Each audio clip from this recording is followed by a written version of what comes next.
അനുഗ്രഹിക്കപ്പെട്ട നല്ല സമയത്തിനായി നന്ദിയോടെ സ്തോത്രം ചെയ്യുന്നു. എനിക്കറിയാം ഇത്തിരി സമയം കടന്നു ചെന്നിട്ടുണ്ട്. എന്നാൽ ഏകദേശം 4 മാസം കൊണ്ട് നിങ്ങളേവരും ഞങ്ങൾക്കും നിങ്ങളുടെ കുടുംബത്തിനും വേണ്ടി കണ്ണീരൊഴുക്കി സമയം നോക്കാതെ പ്രാർത്ഥിച്ചുകൊണ്ടിരിക്കുന്നു. അതുകൊണ്ട് അല്പസമയം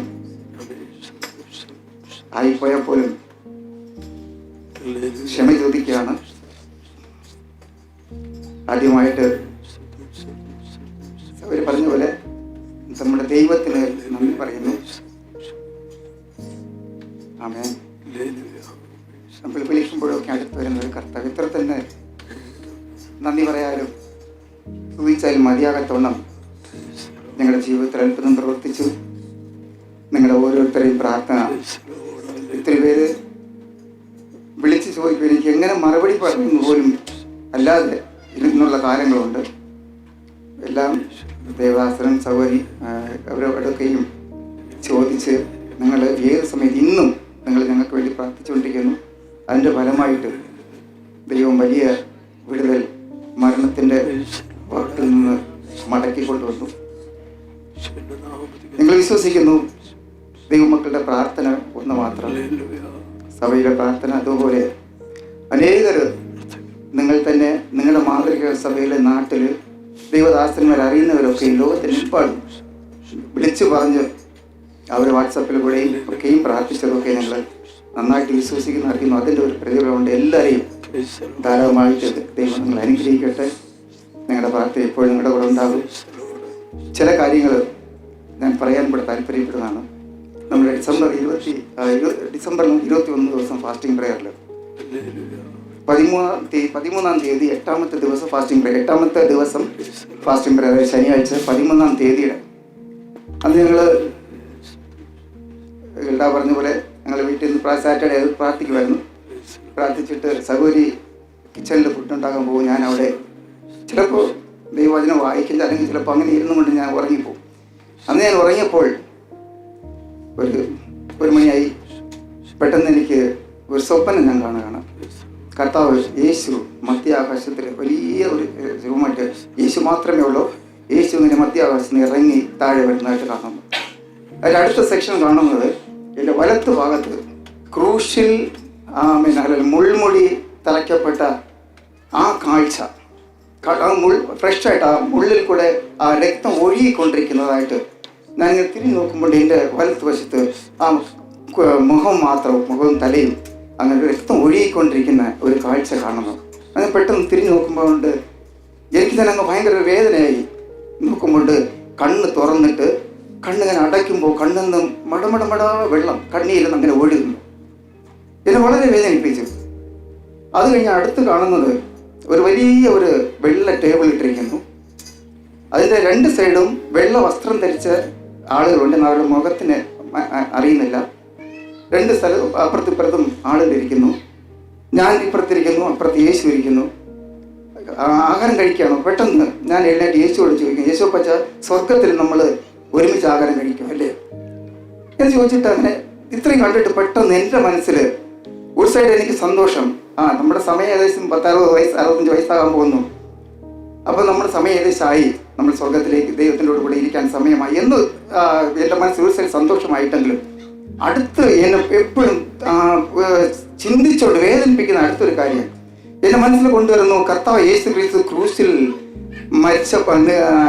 വേദന അനുഭവിച്ചപ്പോൾ രക്തം വാർന്നൊഴുകിയെന്നാൽ യേശു കണ്ണീരൊഴുക്കിയതായിട്ട്, അതായത് വേദന കൊണ്ട് കണ്ണീരൊഴുക്കിയതായിട്ട് എവിടെയും വചനത്തിലില്ല. പിന്നെ എന്തുകൊണ്ടാണ് കർത്താവ് ക്രൂസിൽ എൻ്റെ മുൻപ് കരയണമെന്ന്? അപ്പോൾ അങ്ങനെ എൻ്റെ ഒരു ദിവസം ഞാൻ 10 പ്രാവശ്യങ്ങൾ അന്ന് മുതൽ ഇന്ന് വരെ ഞാൻ എപ്പോഴും ഓർക്കുകയാണ് ആ കാര്യത്തെ. അതിൻ്റെ 2 ദിവസം 3 ദിവസം കഴിഞ്ഞ ആ ആഴ്ചയിൽ ഞാനൊരു ദിവസം എനിക്ക് ഇവിടെ മെസ്സേജ് കിട്ടിയപ്പോൾ ഞാൻ പരിശുദ്ധാത്മാവിനെ കുറിച്ച് സംസാരിച്ചപ്പോൾ പെട്ടെന്ന് എനിക്ക് അത് പറയണമെന്ന് തോന്നി. ഞാൻ ഈ കാര്യം അവിടെ പറഞ്ഞിട്ട് ഞാൻ പുറത്ത് വന്നപ്പോൾ സായം ബ്രദർ എന്നെ വിളിച്ച് പറഞ്ഞു, സഹോദര, നീ ഒരു വലിയൊരു വേദനയിലൂടെ കടന്നു പോകും. എന്നാൽ ആ വേദന യേശുവിന് വേദനയാണ്. എന്നാൽ അതിന് മറികടക്കാൻ ദൈവം നിൻ്റെ കൂടെ ഉണ്ടാവും. അപ്പം ഞാനത് അത്ര വലിയ കാര്യമാക്കിയില്ല. കാരണം വേദന പറയും, എൻ്റെ വേദനയ്ക്ക് നോ പ്രോബ്ലം എന്ന് പറഞ്ഞ് ഞാൻ അങ്ങനെ വലിയ കാര്യമാക്കിയില്ല. 30-ാം തീയതി അപ്പോൾ അവർ പറഞ്ഞ പോലെ മോൻ അഡ്മിറ്റായി. 31-ാം തീയതി അങ്ങനെ ദിവസങ്ങൾ കഴിഞ്ഞു. അതിനു മുമ്പ് മോനെക്കുറിച്ചിട്ടുള്ള ഒരു കാര്യം കൂടെ, 8ാം ക്ലാസ്സിൽ അവൻ പഠിച്ചുകൊണ്ടിരിക്കുമ്പോൾ നമ്മുടെ ആർക്ക് അറിയാമെന്ന് അറിയത്തില്ല, VJ ട്രാവൽ എന്ന് പറഞ്ഞുകൊണ്ട് ഒരു ദേവദാസൻ യൂത്തിൻ്റെ ഇടയ്ക്ക് ICFൻ്റെ ഒരു മീറ്റിംഗ് നടന്നായിരുന്നു. അന്നൊക്കെ ഒരു 300 അധികം കുഞ്ഞുങ്ങൾ നമ്മുടെ നസീമിൽ വെച്ചിട്ട് മീറ്റിങ്ങിനുണ്ടായിരുന്നു. അന്ന് ഈവനിങ് പ്രെയറിൽ ആ ദേവദാസൻ സ്റ്റേജിൽ നിന്നുകൊണ്ട് കുഞ്ഞുങ്ങളോട് വിളിച്ചു പറഞ്ഞു, ആർക്കെങ്കിലും ചിൽഡ്രൻസിന് ആർക്കെങ്കിലും മിനിസ്ട്രി ചെയ്യുവാൻ ആരെങ്കിലും അല്ലെങ്കിൽ ഏൽപ്പിച്ച് കൊടുക്കുകയാണെങ്കിൽ അവർ സ്റ്റേജിൽ മുന്നേ വരാൻ പറഞ്ഞു. അദ്ദേഹം പറഞ്ഞ് തീരുന്നതിന് മുമ്പേ അജോമൻ അവിടെ നിന്ന് ചാടി നേരെ സ്റ്റേജിൽ വന്നു. അന്ന് അവിടെ നിന്ന് പ്രാർത്ഥിച്ചതിന് ശേഷം അനേക കുഞ്ഞുങ്ങൾ വന്നു. അങ്ങനെ അന്ന് അവൻ ആദ്യമായിട്ട് സമർപ്പിച്ചു. അതിനുശേഷം ഞങ്ങൾ അവനെ 12th കഴിഞ്ഞ് ഉടനെ തന്നെ ഞങ്ങൾ ബൈബിൾ കോളേജിൽ വിട്ടു. 5 വർഷം പൂനെയിൽ UPSൽ പഠിച്ചു. അതിനുശേഷം സൈക്കോളജി MSc സൈക്കോളജി എടുത്താൽ മിനിസ്ട്രിക്ക് പ്രയോജനപ്പെടുമെന്നുകൊണ്ട് MSc സൈക്കോളജി 2 വർഷം പഠിച്ചു. അങ്ങനെ ദൈവവേലയിലായിട്ട് നമ്മുടെ സഭയിൽ ഹെബ്രോൻ ഇൻ്റർനാഷണൽ മിനിസ്ട്രിയുടെ ബാംഗ്ലൂരിൽ മലയാള സഭയും ഇംഗ്ലീഷ് സഭയും മുകളിൽ, താഴെ തമിഴും കന്നഡ സർവീസ്. അപ്പോൾ ഈ മലയാള സഭയും ഇംഗ്ലീഷ് സഭയുമായിട്ട് നമ്മുടെ ദൈവദാസനും അജോമൻ കുടുംബമായിട്ട് അവരെ പ്രവർത്തിച്ചുകൊണ്ടിരിക്കുന്നു. 30-ാം തീയതി ആയപ്പോഴേക്കും മോനൊരു വയറ്റുവേദന എന്ന് പറഞ്ഞാണ് ഇവിടെ അറിയിച്ചത്. അവർ നേരെ ഒരു അടുത്ത ഹോസ്പിറ്റലിൽ പോയി.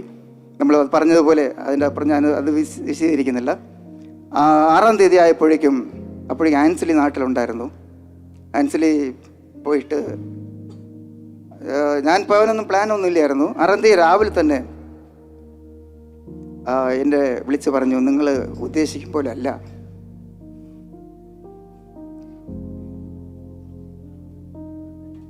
എത്രയും പെട്ടെന്ന് വരണമെന്ന് പറഞ്ഞു.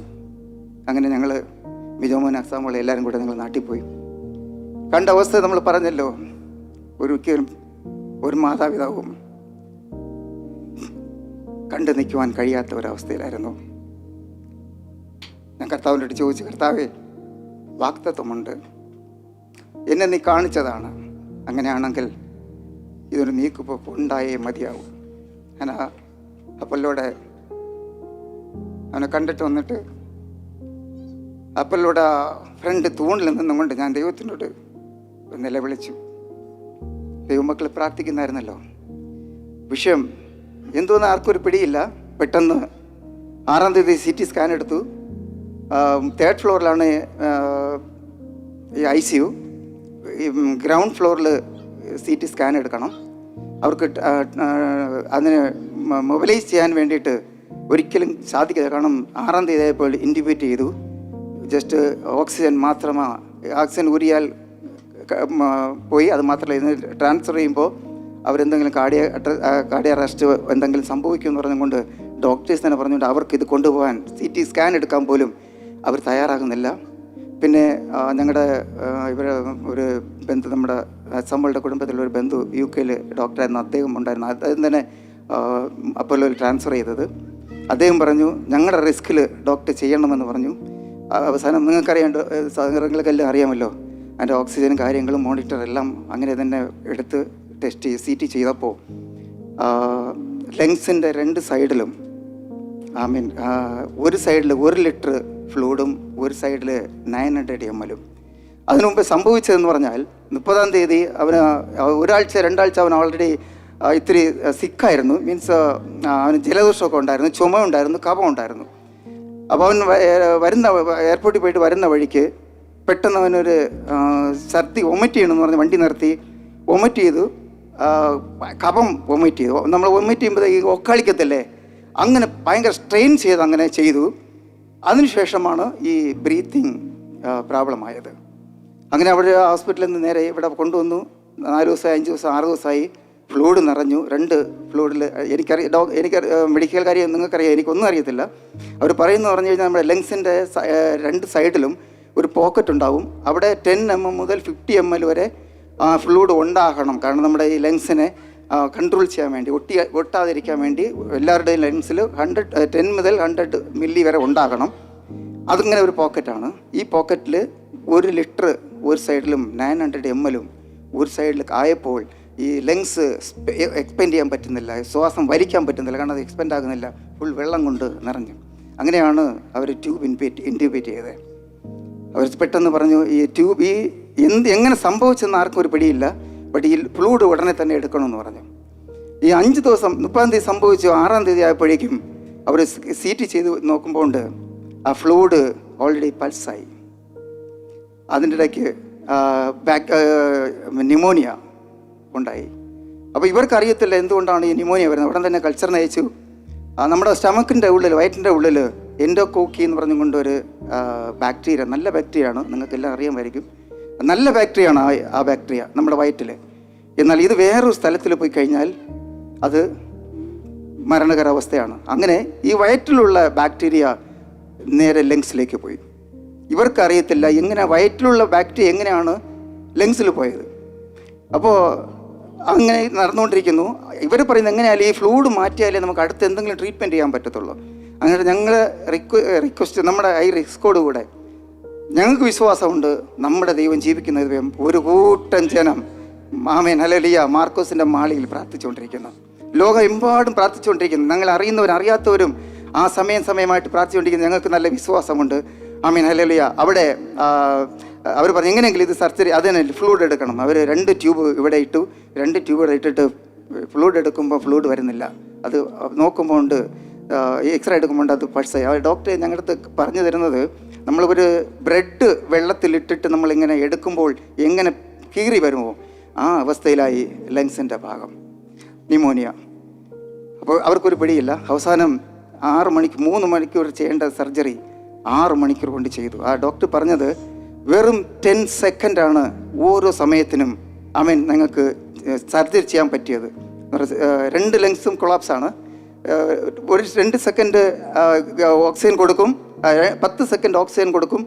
അത് കഴിഞ്ഞ് അപ്പോഴും നിർത്തിയിട്ട് അടുത്ത് 10 സെക്കൻഡ് അത് സ്റ്റോപ്പ് ചെയ്തിട്ട് 10 സെക്കൻഡ് സർജറി ചെയ്യും. അങ്ങനെയാണ് 2 ലങ്സും ഫുൾ ഫ്ലൂയിഡ് എടുത്തപ്പോൾ വീണ്ടും അതിൽ അടുത്തെടുക്കുവാണെങ്കിൽ ലങ്സ് തന്നെ പൊട്ടിപ്പോവും, കീറിപ്പോവും. അതുകൊണ്ട് 10% ഞങ്ങളെ കൊണ്ട് എടുക്കാൻ സാധിച്ചില്ല എന്ന് പറഞ്ഞുകൊണ്ട് അവർ വന്നിട്ട് വെളിയിൽ പറയുമായിരുന്നു. അങ്ങനെ ആ അവസ്ഥ അങ്ങനെ പോയി. 16 ദിവസം ICUലായിരുന്നു.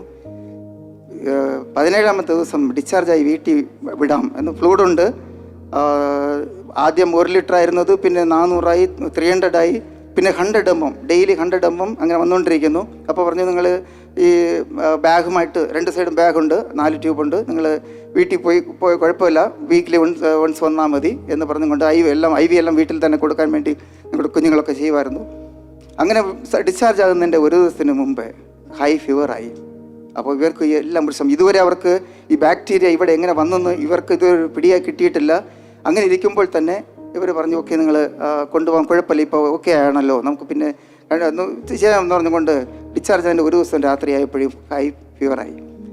അതിനുശേഷം എൻഡോസ്കോപ്പി ചെയ്തു. എൻഡോസ്കോപ്പി ചെയ്യുമ്പോഴാണ് നമ്മൾ അന്നനാളം ഈ ഫുട്പാത്ത് സ്റ്റമക്കിൻ്റെ അടുത്ത് ജോയിൻറ്റിൽ വെച്ചിട്ട് 1.5 സെൻറ്റിമീറ്ററിൻ്റെ ഒരു ഹോള് കിടക്കുന്നത്.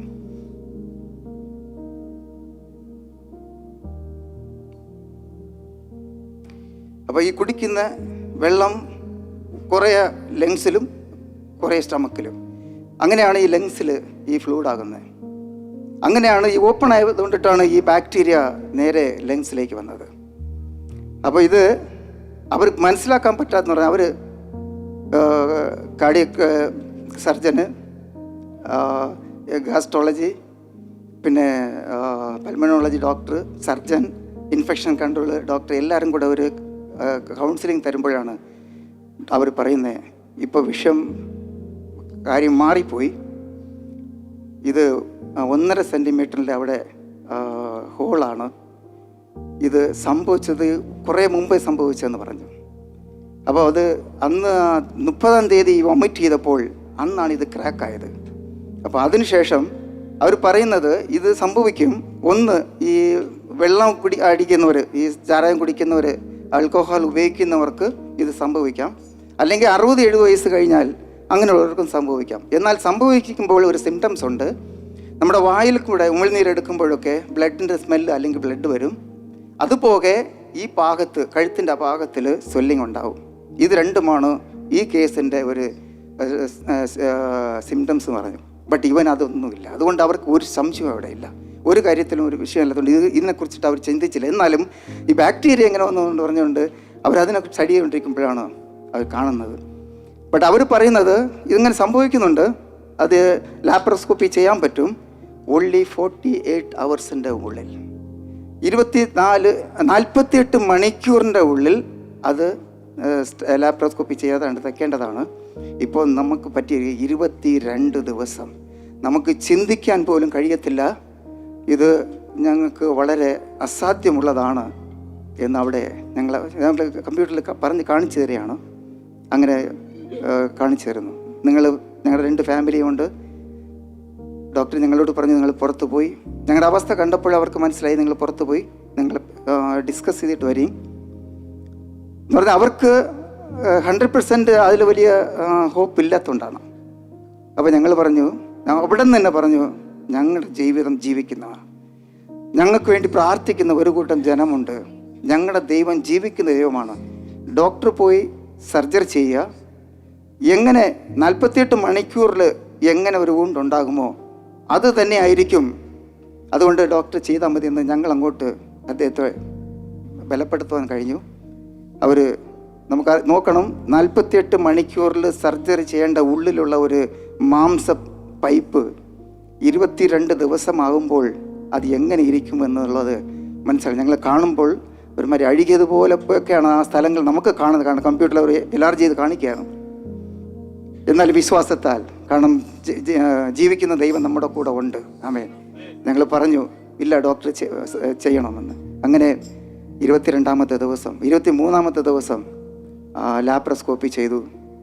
ആ ഡോക്ടർ, അവരെല്ലാം ഹിന്ദുക്കളാണ്. ഇപ്പോൾ അവരൊക്കെ ഒരു ഭയങ്കര വിശ്വാസമാണ്, ഇവർ പ്രാർത്ഥിച്ചാൽ അവിടെ ഭയങ്കര വിടുതലാന്നുള്ളത്. ആ ഡോക്ടർ സർജറി കഴിഞ്ഞിട്ട് അന്നും ഒരു 5 മണിക്കൂറിനുള്ളിൽ സമയമുണ്ടായി. വന്നിട്ട് അക്സമോളെ കെട്ടിപ്പിടിച്ചിട്ട് പറയുന്നു, നിങ്ങളുടെ ദൈവം വലിയ ദൈവമാണ്. നിങ്ങൾ 48 മണിക്കൂറിൻ്റെ ഊണ്ട് എങ്ങനെ ഉണ്ടോ അതുപോലെ തന്നെയാണ് ഈ ഇത്രയും ദിവസമായിട്ട് ഉണ്ടായിരുന്നെന്ന് ആ ഡോക്ടർ ഞങ്ങളോട് പറയേണ്ട ഇടയായി. ഞാൻ പറയാൻ വരുന്നത്, ദൈവം വലിയ കാര്യം പ്രാർത്ഥിക്കുന്നവർക്ക് വേണ്ടി. ആമേൻ, ഹല്ലേലൂയ. മരണത്തിൻ്റെ അവസ്ഥയിൽ നിന്ന് ആമേൻ, ഹല്ലേലൂയ, പൈതലിനെ തിരികെ കൊണ്ടുവന്നത് ആമേൻ, വലിയ കാര്യങ്ങൾ ചെയ്യാൻ. ആമേൻ.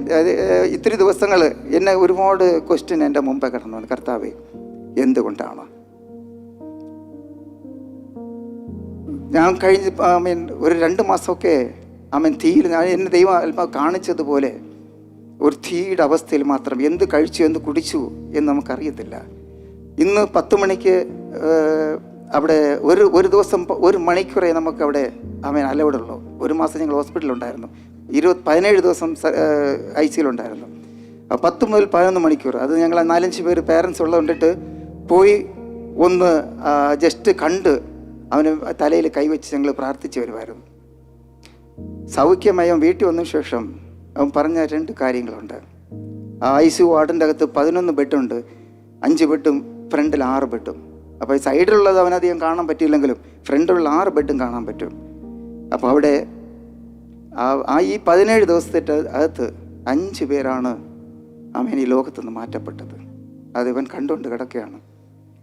അത് കഴിഞ്ഞിട്ട് ഒരു ദിവസം ഈ ഏറ്റവും ഹൈ പ്രോബ്ലം ആയിരുന്ന സമയത്ത് ആ സർജറിയുടെ കുറച്ച് മുൻപ്, ആദ്യത്തെ സർജറിയുടെ കുറച്ച് മുമ്പ് അവിടുത്തെ കൺസൾട്ടൻ്റ് വന്ന് നോക്കിക്കൊണ്ടിരിക്കുമ്പോൾ വേറെ അവരെ പരിചയമുള്ള ഒരു ആൾ ഡോക്ടറോട് ചോദിച്ചു. കാരണം ആ ICUയിൽ കിടക്കുന്ന എല്ലാവരും ഇവൻ മാത്രമേ ഉള്ളൂ യങ്ങായിട്ടുള്ള ആൾ.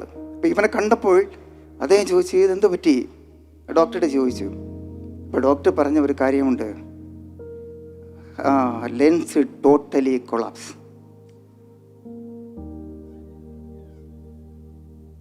No hope. അവൻ കേട്ടുകൊണ്ട് കിടക്കുകയാണ്. ഒരു സാധ്യതയുമില്ല, ലെൻസ് കംപ്ലീറ്റ് കൊളാപ്സായി. അത് കേൾക്കുന്നത് അവൻ തന്നെ കേൾക്കുന്നത്. എങ്ങനെ ഇരിക്കും ആ മാനസികാവസ്ഥ? ദൈവം പ്രാർത്ഥന കേൾക്കുന്ന ഒരു കർത്താവാണ്. ഞാൻ കർത്താവിനോട് ചോദിച്ചു, കർത്താവേ, വാഗ്ദത്തമുണ്ട്, എന്നെയും കാണിച്ചതാണ്, അവൻ ചെറുപ്രായം മുതലേ ദൈവവിലേക്ക് ഇറങ്ങിയതാണ്, അതിൻ്റെ എല്ലാ കാര്യങ്ങളും ചെയ്യുന്നു, എന്തുകൊണ്ടാണ് എന്നെ യോഹന്നാൻ്റെ സുവിശേഷത്തിൽ ഒരു വാക്യം പറഞ്ഞു, നല്ല ഫലം കൊടുക്കുന്നത് ദൈവം ചെത്തു. അത് വീണ്ടും ഫലം അധികം കൊടുക്കാൻ വേണ്ടി ഇത്തിരി വചനങ്ങൾ കൂടെ ദൈവം എന്നെ ഉറപ്പിച്ചു. വലിയ കാര്യങ്ങൾ കർത്താവ് ഞങ്ങൾക്ക് വേണ്ടി അവിടെ ചെയ്തു. നിങ്ങളെല്ലാവരും ഞങ്ങളുടെ കുഞ്ഞിന് വേണ്ടി ഇത് ഇപ്പോഴും പ്രാർത്ഥിച്ചുകൊണ്ടിരിക്കുകയാണ്. അവർക്കൊരു ഉദ്ദേശമുണ്ട്. അപ്പോൾ എന്നെ കർത്താവ് കാതിൽ പറഞ്ഞ ഒരു കാര്യമുണ്ട്, മിണ്ടാതെ ഇരുന്ന് ഞാൻ ചെയ്യാൻ പോകുന്നതിനെ നീ കാണും. ദൈവ ദിവസങ്ങൾ നടത്തും. അവിടെ 4 മാസം, ഏകദേശം 3.5 മാസം ഞങ്ങളുടെ കുഞ്ഞുങ്ങളോട് ആയിരുന്നത് തന്നെ അതൊരു ഭാഗ്യമെന്ന് ഞങ്ങൾ കരുതുന്നു. രണ്ടാമത് നമ്മുടെ ചർച്ചിൽ ഏകദേശം 2.5 മാസക്കാലം നമ്മുടെ ഹെബ്രോൻ ചർച്ചിൽ അവിടെ ശുശ്രൂഷിക്കാനും ഉള്ള അവസരം തന്ന് നല്ല സന്തോഷകരമായിട്ട് അവിടെ അവസരം തന്നു. ഞാനതിൽ ഏറ്റവും സന്തോഷം എന്ന് പറഞ്ഞാൽ നമ്മുടെ ബാംഗ്ലൂരിൻ്റെ ബിൽഡിങ്ങിൻ്റെ പ്ലാനും അതിൻ്റെ ഡിസൈൻ ചെയ്തത് ഞാനാണ്. അത് കഴിഞ്ഞിട്ടുള്ള പണികളൊക്കെ അന്ന് ദൈവമക്കളുടെ പൈസ മുഖാന്തരം നമ്മൾ ആ ബിൽഡിംഗ് പണിഞ്ഞു. ജേക്കബ് പോയതിനു ശേഷം ബാക്കി ഞാനത് തുടങ്ങി ചെയ്തു. ഇടയ്ക്ക് ഒരു സമയം ഇത്തിരി അവിടെ പ്രോബ്ലങ്ങളായി. ദേവദാസൻ തന്നെ എൻ്റെ അടുത്ത് പറഞ്ഞു, സഹോദരൻ ഇനി എന്ത് ചെയ്യുമെന്ന് പറഞ്ഞു. ഞാൻ പറഞ്ഞു, നമുക്ക് ദൈവം നമ്മളെ ഏൽപ്പിച്ചെങ്കിൽ അത് ദൈവം പൂർത്തിയാക്കും. അവസാനം അത് പൂർത്തിയായി. ഇടയ്ക്ക് തടസ്സങ്ങൾ വന്നപ്പോൾ ഞാൻ ദേവദാസനോട് പറയുകയും ചെയ്തു. ഒറ്റ കാര്യമേ ഉള്ളൂ, എനിക്ക് 2-3 പ്രാവശ്യം എനിക്ക് റിട്ടയർമെൻറ്റ് ലെറ്റർ വന്നതാണ്. ഞാൻ കർത്താവിനോട് പറഞ്ഞ ഒരു കാര്യമുണ്ട്, കർത്താവേ ബാംഗ്ലൂരിൻ്റെ ഹാള് പണി തീരുന്നവരെ എന്നെ നിർത്തണം. ഞാൻ അങ്ങനെ പ്രാർത്ഥിച്ചുകൊണ്ടിരുന്ന വ്യക്തിയായിരുന്നു. ഇപ്പോൾ ആ ആലയത്ത് പോയി നോക്കുമ്പോൾ താഴെ കംപ്ലീറ്റ് പണി കഴിഞ്ഞ ഒരു മനോഹരമായ ഒരു ആലയം. താഴെ മലയാളവും തമിഴും കന്നഡ സർവീസ് ഗോയി പാസ്റ്റ് എന്ന് പറഞ്ഞ ദൈവദാസൻ നടത്തുന്നു. മുകളിൽ മലയാളവും ഇംഗ്ലീഷും സിജു പാസ്റ്റ് കുടുംബവും അജോമൻ കുടുംബമായിട്ട് അവിടെ നടത്തുന്നു. അവിടെ എനിക്കും 2-2.5 മാസം ഹല്ലേലൂയ അവരോട് കൂടെ ആരാധിക്കുവാനും ദൈവജനം ഷെയർ ചെയ്യുവാനും എൻ്റെ ഭാഗ്യം കിട്ടി. ഞാൻ ആഗ്രഹിച്ചത് അവിടെ നൽകി തന്നു. എല്ലാ വിധത്തിലും ഞങ്ങളെ തീയിൽ കൂടെ നടന്നു പോയെങ്കിലും, ഞാൻ ആദ്യം പറഞ്ഞ പോലെ എപ്പോഴും ഉറങ്ങി എന്ത് കഴിച്ചു എന്ന് പോലും ഹല്ലേലൂയ ഇന്നും ഒരു പിടിയില്ല. ആ ലെവലിലേക്ക് ഞങ്ങൾ പോയെങ്കിലും നിങ്ങളുടെ പ്രാർത്ഥന നിങ്ങളുടെ കുടുംബത്തിൽ ഹല്ലേലൂയ ഉള്ളതിനേക്കാൾ ഉപരിയായിട്ട് തന്നെ ഞാൻ പറയും, അത്രത്തോളം നിങ്ങൾ ഞങ്ങളെ സ്നേഹിച്ച് ഞങ്ങൾക്ക് വേണ്ടി പ്രാർത്ഥിച്ച നിങ്ങൾ ഓരോരുത്തരെയും ഈ സമയത്ത് നന്ദി അറിയിക്കുന്നു. ഞങ്ങളെപ്പോഴും അതിനുവേണ്ടി കടമപ്പെട്ടവരാണ് ദേവദാസന കുടുംബം. പിന്നെ ഒരു കാര്യം കൂടെ പറയാൻ, നമ്മുടെ നിസി സിസ്റ്റർ അന്ന് വെക്കേഷനാണ്. അവർക്കറിയാം ഇത്രയും തിരക്കുണ്ടെങ്കിലും അവർ കടന്നു വന്നു. മഹേഷ് ബ്രദർ കടന്നു വന്നു. അത് അവർ വീട്ടിലായതുകൊണ്ട് മോനെ കാണുവാൻ സാധിച്ചു. എന്നാൽ പ്രിസ്ക മോൾ അവിടെ വന്നു, ഉള്ളിൽ അലൗഡ് ചെയ്തില്ല. പിന്നെ നമ്മുടെ അബിയ മോൾ വന്നോട്ടുണ്ടായിരുന്നു. ഇങ്ങനെ കുഞ്ഞുങ്ങളൊക്കെ വന്നു. അവരൊന്നും ആ സമയത്ത് ആരെയും അലൗഡ് ചെയ്യത്തില്ലായിരുന്നു. അതുകൊണ്ട് സഭയിൽ തന്നെ പറഞ്ഞായിരുന്നു, നിങ്ങൾ സഭയിൽ നിന്ന് ആരും പോകണ്ട, ദേവദാസന്മാരെ കോൺടാക്ട് ചെയ്യാൽ മതി, കാരണം ഐസിയിൽ ആരെയും അലൗഡ് ചെയ്തില്ല, ഇൻഫെക്ഷൻ ആയതുകൊണ്ട് ആരും അലൗഡ് ചെയ്യത്തില്ല എന്ന് പറഞ്ഞ് വളരെ ഞങ്ങൾ കുറച്ച് സമയം ഞങ്ങൾ ആയിരുന്നത്. ദൈവം നിങ്ങളെല്ലാവരെയും ധാരാളം അനുഗ്രഹിക്കട്ടെ. ഇത്തിരി സഹോദരങ്ങൾ കോൾ ചെയ്ത് മെസ്സേജ് അയച്ച് വിവരങ്ങൾ ചോദിച്ചുകൊണ്ടിരുന്നു. നിങ്ങൾക്കറിയാം ഞങ്ങളുടെ മാനസിക അവസ്ഥ നിങ്ങൾക്ക് അറിയാമെന്നുള്ളതുകൊണ്ടിട്ട് ഞങ്ങളോട് കോൺടാക്ട് ചെയ്യാതെ ദേവദാസനും മറ്റും ഞങ്ങളുടെ പ്രിയപ്പെട്ടവരോടും നിങ്ങൾ ചോദിക്കുകയും ഞങ്ങൾക്ക് വേണ്ടി ഇപ്പോഴും നിങ്ങളുടെ കുഞ്ഞുങ്ങളെപ്പോലെ കുഞ്ഞിന് വേണ്ടിയുള്ളതുപോലെ നിങ്ങൾ പ്രാർത്ഥിക്കുകയും ചെയ്ത ഈ നന്ദി ഞങ്ങൾ ഒരിക്കലും മറക്കത്തില്ല. ഞങ്ങൾ എയർപോർട്ടിലേക്ക് 2 മണിക്കൂർ ഡ്രൈവ് ചെയ്ത് കൊണ്ട് മോനാണ് വന്നത്. മോൻ തന്നെ തിരിച്ച് ഡ്രൈവ് ചെയ്ത് പോയി. അങ്ങനെ ഇന്ന് അവർ ലാസ്റ്റ് ചെക്കപ്പിന് അവർ പോയിട്ടുണ്ട്. ദൈവം വലിയ കാര്യങ്ങളെ നമുക്ക് വേണ്ടി ചെയ്തു ഞങ്ങൾ വിശ്വസിക്കുന്നു. ഈ പ്രാർത്ഥന കേൾക്കുന്ന ദൈവം എന്നെ ഒരുപാട് ഇത്തിരി കാര്യങ്ങൾ ദൈവം എന്നെ ഈ ദിവസങ്ങളിൽ എന്നെ പഠിപ്പിക്കേണ്ടത് വന്നു. ദൈവം നമ്മൾ ചെയ്യുന്ന ഉപകാരങ്ങളെ ഒരിക്കലും മറക്കാതെ ദൈവത്തിലൂടെ എന്നും നിൽക്കുവാൻ താല്പര്യപ്പെടുന്നു. നിങ്ങൾ ഓരോരുത്തരെയും ഒരു പ്രാവശ്യം കൂടെ ഞാൻ നന്ദി പറഞ്ഞുകൊണ്ട് വീണ്ടും ഞങ്ങളെ ഓർത്ത് പ്രാർത്ഥിക്കണം. നിങ്ങൾ ഓരോരുത്തരും മുഖം അറിയുന്നവരൊക്കെയും ഞങ്ങളെപ്പോഴും പ്രാർത്ഥിക്കുന്നു. ദൈവം നിങ്ങളെ ധാരാളം അനുഗ്രഹിക്കട്ടെ. ദൈവം അനുഗ്രഹിക്കട്ടെ. ഇത്രയും സമയം ഞാൻ പറയാൻ ഉദ്ദേശിച്ചെന്ന് പറയാം, നിങ്ങൾ 4 മാസം കൊണ്ട് ഇത്തിരി സമയം ഞങ്ങൾക്ക് വേണ്ടി കാത്തിരുന്ന് ചെയ്യുന്നുണ്ടിട്ട് ഈ സമയം അത്ര വലിയ വിടുതലിനെ നിങ്ങൾക്ക് അറിയിച്ചില്ലെങ്കിൽ അത് ഹല്ലേലൂയ ഒരു നന്ദി കേടായി തീരുമെന്ന് അതുകൊണ്ടാണ് ഞാനിവിടെ നിങ്ങളെ ഷെയർ ചെയ്തത്. ദൈവം ധാരാളമായി നിങ്ങളെ അനുഗ്രഹിക്കട്ടെ.